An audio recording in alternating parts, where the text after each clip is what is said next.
दोस्तों, मेरा नाम ऋत्विक है। जो मैं आपको ये कहानी शेयर करने जा रहा हूँ, इसे बीते 2 साल हो गए हैं। दरअसल उस समय मैं अपने जीवन में काफ़ी खुश था, लेकिन कुछ दिन पहले मेरा ब्रेकअप हो गया था। और इस यादों को भुलाने के लिए मैं अपने दोस्तों के साथ गुड़गांव के जंगल में घूमने के लिए चला गया था। हम सभी दोस्तों ने तय किया था कि आज की रात इस जंगल में बिताएंगे। मैं काफ़ी उदास था। मेरे दोस्तों ने कहा कि क्यों मुंह लटका कर बैठा हुआ है, जो होना था वो हो गया, अब उसे भूल जा और एक नई जिंदगी जीने की शुरुआत कर। खैर, वहाँ पर देख कितना खूबसूरत नदी है, चल वहाँ पर नहाने चलते हैं। मैंने मना कर दिया, मैं यहीं बैठा हूँ ऐसा कहकर। फिर मेरे दोस्तों ने कहा कोई बात नहीं, हम चलते हैं। मैंने कहा ठीक है। फिर मैं इस उदासी से बाहर निकलने के लिए मैं मन ही मन सोचते हुए मैं जंगल में इधर उधर घूमते घूमते पता ही नहीं चला कि मैं जंगल में बहुत दूर तक पहुंच गया था और मेरे सभी दोस्तों से मैं अलग हो गया था। जंगल के सारे पेड़ एक जैसे नजर आ रहे थे। मुझे इतना तो समझ में आ गया था कि मैं जिस जगह से आया था वहां पर वापस नहीं पहुंच पाऊंगा। रात भी होने वाली थी और मैं अकेला, और मेरे साथ एक सिर्फ बैग था। उसमें कुछ खाने का सामान और माचिस, टॉर्च, ऐसी छोटी छोटी चीज़ें मेरे साथ थी। और थोड़ी ही देर में शाम का गहरा अंधेरा हो गया। मैंने टॉर्च जलाया और कुछ छोटे छोटे लकड़ियों को इकट्ठा करके मैंने आग लगाकर उसके पास बैठ गया। काफ़ी रात हो रही थी और मैं ये सोचकर बैठा था कि सुबह होते ही मैं जंगल के बाहर निकलने का रास्ता ढूंढूंगा, क्योंकि जंगल में आने से पहले ही तय किया था कि कोई भी जंगल में भटक जाए तो जंगल के बाहर जाकर सभी का आने का इंतज़ार करे। खैर, मैं जंगल में बुरी तरह से फंस गया था। रात भी काफ़ी हो चुकी थी और मुझे डर कम और चिंता ज़्यादा हो रही थी। मेरे सभी दोस्त मुझे ढूंढ रहे होंगे। मैं वहीं बैठा रहा काफ़ी रात तक। बैठी बैठी मेरी कब आँख लग गई पता ही नहीं चला।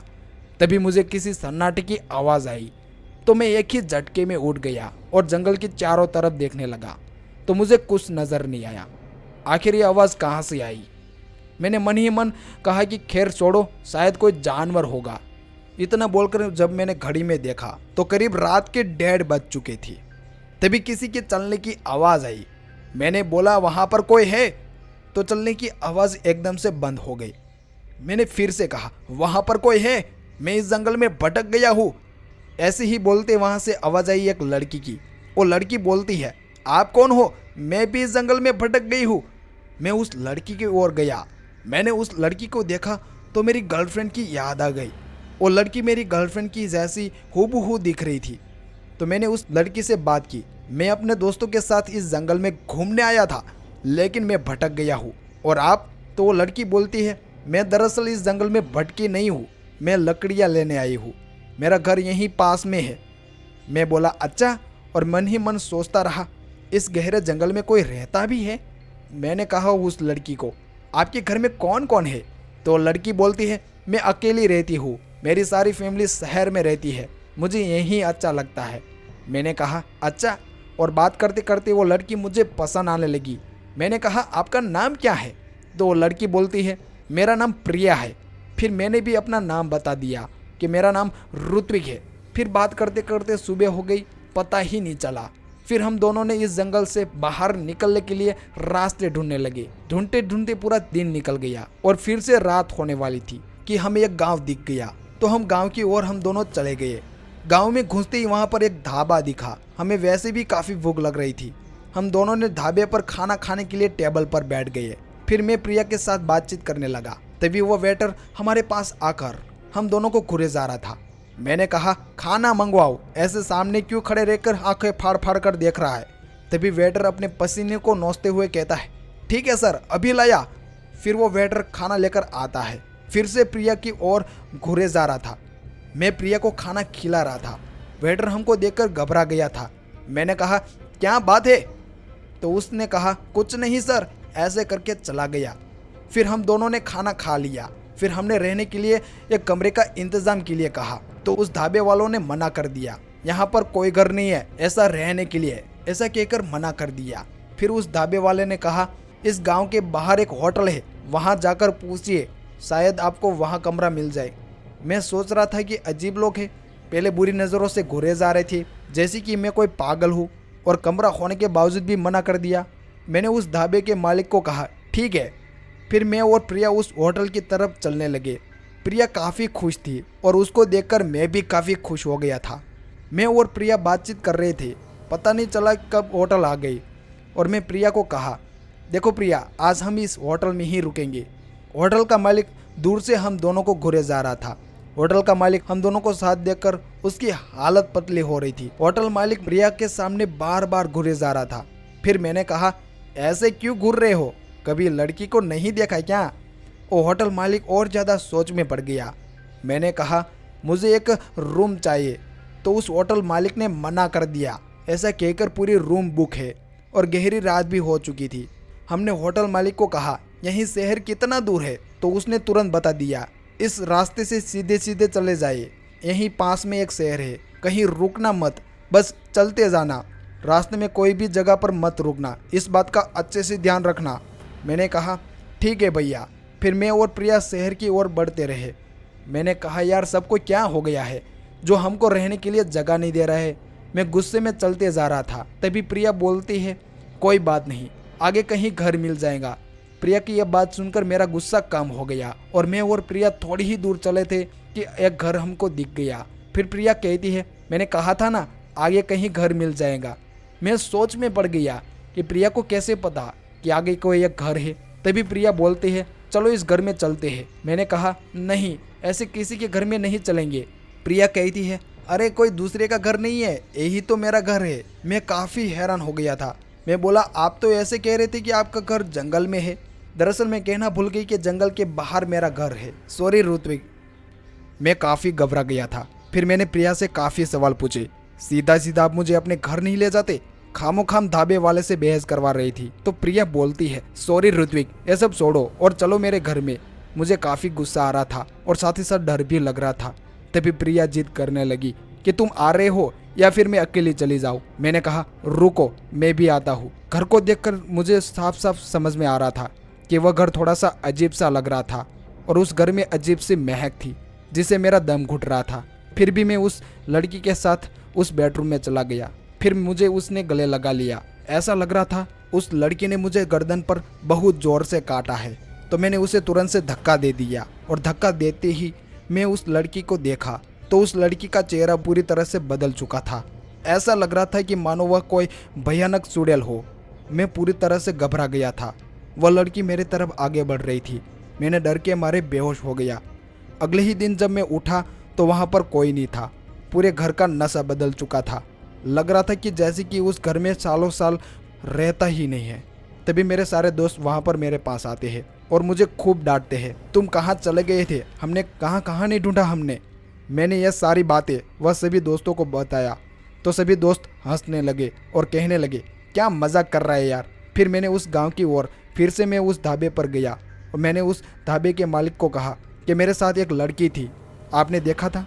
तो वो ढाबे का मालिक मुझे साफ साफ मना कर दिया, साहब कोई लड़की नहीं थी, आप तो अकेले थे। और हाँ साहब, आप किसी से बात कर रहे थे, लेकिन किसके साथ कर रहे थे वो मुझे नहीं पता। मुझे तो ऐसा लग रहा था कि आप ऐसे ही बोल रहे होगे। मैंने ये बात सुनकर काफ़ी हैरान हो गया। फिर मैंने वहाँ से अपने दोस्तों के साथ चुपचाप उस होटल पर पहुँच गया और उस होटल मालिक को पूछा तो उसने सीसीटीवी कैमरे में दिखाया जो मैं एक लड़की के साथ बात कर रहा था, वो लड़की दिखाई नहीं दे रही थी। मैं काफ़ी डर गया था। मैंने उस लड़की के बारे में और ज़्यादा इन्फॉर्मेशन निकाली तो मुझे पता चला कि वह लड़की मुझे जंगल में मिली थी। उसे मरे हुए 2 साल से ज़्यादा हो चुके थे।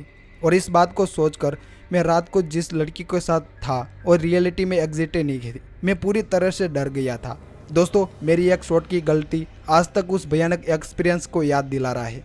दोस्तों, ये कहानी कैसी लगी आपको हमें ज़रा कमेंट करके ज़रूर बताना। चलिए अगली कहानी की ओर बढ़ते हैं। दोस्तों, उस रात बहुत तेज बारिश हो रही थी। मैं ऑफिस से अपनी कार लेकर घर जा रहा था। अचानक से रास्ते में मेरी कार बंद पड़ गई और तभी मैंने विंडो से बाहर देखा तो बारिश और ज़्यादा तेज हो गई थी और इस तेज बारिश में इस कार में बैठे रहना मुझे सही नहीं लगा। तभी मैंने पास ही में कुछ दूरी पर एक घर दिखाई दे रहा था। मैं उस घर पर पहुंचा और फिर मैंने उस दरवाजे को खड़खड़ाया तो उस दरवाजे को खुलते ही मेरे सामने एक खूबसूरत औरत खड़ी दिखाई दी। फिर मैंने उस औरत से कहा, मेरी कार खराब हो चुकी है और इस वक्त बहुत तेज बारिश भी हो रही है, क्या मैं आज रात के लिए यहाँ रुक सकता हूँ? तो मुझे उस औरत ने कहा, हाँ ज़रूर रुक सकते हो। फिर इसके बाद मैं फिर उस औरत के साथ कमरे के अंदर पहुंचा और मैं उसका घर देखने के बाद मैंने कहा, यार बहुत खूबसूरत घर है, क्या आप यहाँ अकेली रहती हो? तो औरत बोलती है, हाँ मैं यहाँ अकेली रहती हूँ काफ़ी टाइम से। मैंने कहा, तो आपको डर नहीं लगता इतने बड़े घर में अकेले रहने से? कोई चोर बदमाश अगर आ जाए तो आप उसको कैसे सामना करोगे? उस औरत ने कहा, पहले लगता था लेकिन अब मुझे बिल्कुल भी डर नहीं लगता। मैंने उस औरत की बातों को कुछ समझ में नहीं आ रहा था, आखिर वह औरत कुछ अजीब सी बातें क्यों कर रही है। फिर मैंने कहा, मेरे कपड़े पूरी तरह से भीग चुके हैं, क्या आपके पास कोई कपड़े हैं जिसे मैं चेंज कर सकता हूँ इस गीले कपड़े को? फिर उस औरत ने कहा, हाँ उस कमरे में मेरे पति के कपड़े हैं, चाहो तो उनमें से कुछ लेकर पहन सकते हो। तो मैंने उस औरत की बात सुनकर सामने वाले कमरे में चला गया। वहाँ बहुत सारे आदमी के कपड़े रखे हुए थे, जिनमें से मैंने एक लेकर पहन लिया। तभी वो औरत उस कमरे में आ गई। मैंने कहा, आप तो यहाँ अकेली रहती है, तो फिर ये आदमी के कपड़े आपके पति के हैं? तो इस पर उस औरत ने कहा, जी हाँ, वह इस वक्त दुबई गए हुए हैं और बहुत जल्द लौटने वाले हैं। मैं मन ही मन सोचने लगा, आखिर यह कैसा पति है जो अपनी पत्नी को ऐसी वीरान इलाके में अकेला छोड़कर चला गया। मैंने उस औरत से कहा, अगर आप बुरा ना मानो तो क्या एक कप कॉफ़ी मिल सकती है? इस वक्त बारिश की भीगने की वजह से मुझे बहुत ज़्यादा ठंड लग रही है। तो उस औरत ने कहा, किचन में सारा सामान रखा हुआ है, जाकर खुद बना लो। मैं मन ही मन सोचने लगा कि यार बड़ी अजीब सी बात है, इनका घर है और कॉफ़ी मैं बनाऊँ। खैर चलो कोई बात नहीं, बना लिया जाए। फिर मैंने कॉफ़ी बनाया उस औरत के लिए और मेरे लिए। फिर हम दोनों इस वक्त हॉल में बैठे हुए थे और थोड़ी ही कॉफ़ी पी थी। तभी जोर से घर की घंटी बजी। तो मैंने कहा, इतनी रात को कौन हो सकता है? फिर मैंने जैसे ही उस दरवाजे को खोला तो मेरे सामने एक आदमी खड़ा था। वह आदमी जो था वो मेरे को बड़ी ही हैरत से देख रहा था। मैंने उससे पूछा कि तुम कौन हो? तो उस आदमी ने कहा, तुम कौन हो? ये घर तो मेरा है। तभी मैं समझ गया था कि यह जो आदमी है वह उस औरत का पति है। फिर हम दोनों जब घर के अंदर आए तो यहाँ पर जो उस आदमी की पत्नी थी वो गायब हो गई थी। मैंने उसको सारी बातें बताई तो उस आदमी ने कहा, उसकी पत्नी तो 1 साल पहले ही मर चुकी है। मैंने इस बात को सुनकर मैं काफ़ी ज़्यादा घबरा गया था। जिस औरत को मैं मिला वो उस आदमी की पत्नी की आत्मा थी। मैं काफ़ी ज़्यादा डर गया था और फिर जैसे ही बारिश बंद हो गई वहाँ पर मैं एक पल भी नहीं रुका और वहाँ से निकल गया। वो आदमी ने वैसे तो मुझे रोकने की बहुत कोशिश की, लेकिन मैं काफ़ी ज़्यादा डर गया था। अगर मैं उस घर में एक पल भी ठहरा तो उस आदमी की पत्नी शायद मुझे मार ही देंगी। भगवान का शुक्र अदा करते हुए मैं वहाँ से निकल जाता हूँ। दोस्तों, ये कहानी भी आपको कैसी लगी जरा मुझे कमेंट करके ज़रूर बताना।